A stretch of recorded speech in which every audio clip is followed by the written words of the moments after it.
When I mention about brand, like Taiwanese brand, what comes to your mind first? Asus, Gigabyte, of course, MSI, ECS, Biostar. That's about it. I think I forgot one, but yeah. So basically more about like computer brands and all the IT fields, right? Yes, exactly. Oh, I just remember that Silverstone and EVJ are also from Taiwan, yeah, which I didn't know before. So what about if we, besides the IT industry and also the computer equipment, what other brands will think of from Taiwan? That's really it. Just the mainboard manufacturer and maybe VGA manufacturer. That's it. Everything else, don't really know. Like displays or hard drives or anything like this, don't know. So do you use any products from the brands you just mentioned? Yes. Some of them, yes. Do you mind naming any? I used, my first motherboard was actually a Biostar motherboard, Pentium 3 days. And back then it was an OEM system though, so I didn't choose to buy the Biostar board. After that I used a lot of A-Bit, which was Taiwanese as well, and Asus and MSI. So what was the reason made you choose those brands? Well, basically I saw a lot of good results online and in the reviews. Back then still reading some Tom's Hardware Guide actually. Mostly by X-Bit Labs and VR Zone and checking on Extreme Systems, yeah. So basically it's from the comment and review from the internet, right? Exactly, yeah. All the new media, the results. Because when you open up a normal magazine, there's not that much information, or back then there was not that much information about the motherboards, how they perform, and how they can be pushed and overclocked, which is what every young guy who gets into hardware wants to do. So what about the brand? Like the brand itself, does that sound appealing to you than the actual reviews and all the comments from the internet? Choose brand over the... Okay, you mean like how important is the brand compared to the experience?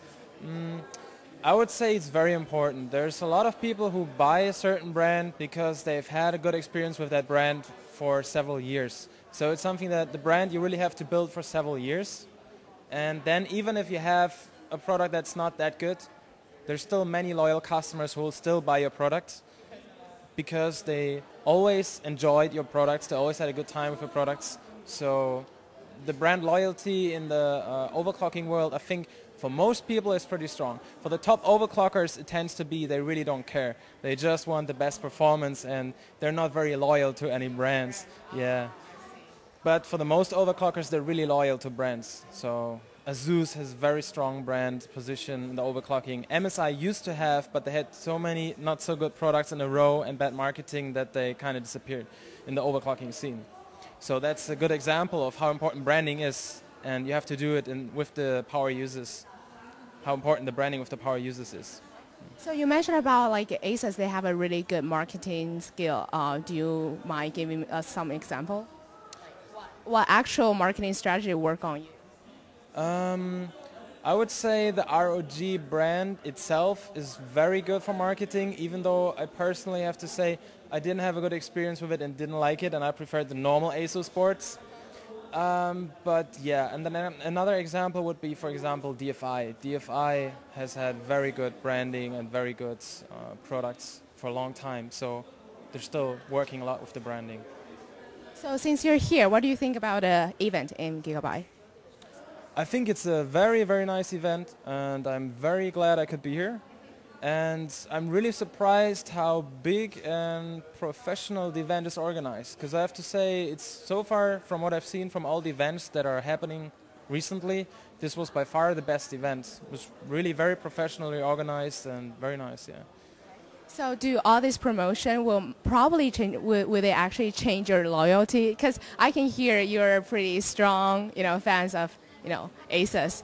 Will it actually change your mind to, start to purchase Gigabyte products?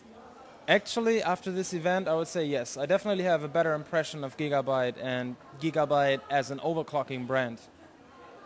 So at this part, this strategy for promoting all these events actually work on you, right?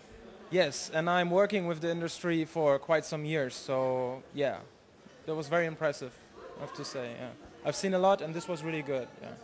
So besides from that, over like the clockers, what do you know about them? What do I know about the overclockers, you mean, or? All those candidates, like participants, yes. Like, do you know any of them and like have some sort of like, yeah. I would say about half of them I know for quite some time, but most of them I only know online, and some of them I met the first time here in person, actually. And before that, I only knew them for emails and private messages, forum posts, and chatting. Yeah. So forum is actually a really good communication tool for clockers and also the players of PC, like computer industry, right? I would say most of the information gets spread between overclockers. The suggestions, what hardware to get, what hardware is good, or what hardware they have problems with, is through forums, Messenger, and websites, blogs, but mostly really websites. Yeah. Do you also write credit, like the critics for the computer and the clocker, that kind of thing? Like, do you actually give some comments about it on the internet? Yes. I haven't done many reviews. I've done a few small reviews, but not really done a lot of reviews, no. But I do give a lot of feedback, and I am known for being very critical towards some manufacturers. Yeah. Yeah. But do you think they actually value your comments and value your, things, your words a lot? Unfortunately, no. Even the people that I know a lot of contacts from the manufacturer, but even when you tell them your feedback, they usually ignore it, or they always say, oh yeah, thank you very much, I'm going to forward it, but then nothing ever happens. So there's still quite a wide gap between the connection of overclockers, enthusiasts, and the manufacturers, in that the manufacturers don't listen that much to the overclockers. So what would you suggest those companies and manufacturers to do to improve this problem? I think they should dedicate at least one person who is entirely working just with the overclockers, just providing a feedback window from the overclockers. So it's easier for them to track your question and your problem where you're having when you're using their products, right? Yes, I think actually some companies try to use the feedback and try to get a lot of feedback, or at least some employees of those companies try it. But since there's no clear structure in how to forward the feedback internally, most of it gets lost and it never reaches engineering.